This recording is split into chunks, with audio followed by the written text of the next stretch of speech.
fala taqtadi maziyatin kar da ka hukunta maziya afdaliyatun da falala wa yujadu domin ana samun khairu maziyatin fiyayyan maziya fil mafduli a cikin falala barin ma dan wani kwatance ka rike tsakanin Shehu Tijjani da waliyai sai a ce wannan jarka ne na ruwa an cika shi da ruwa mai daɗi kashar kashar dam wannan kuma jarka ne an cika shi da turare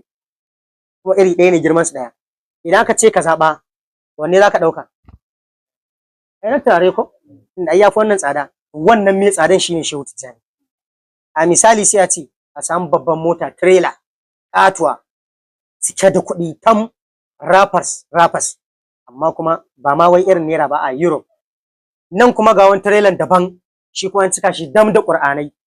ga tilin Qur'anai ga tilin kuɗi wanda kuma idan ka zo a rappers din wannan idan ka zaru guda ɗaya zai siyan maka wannan trailer na Qur'anin da kuma Qur'anin baki ɗaya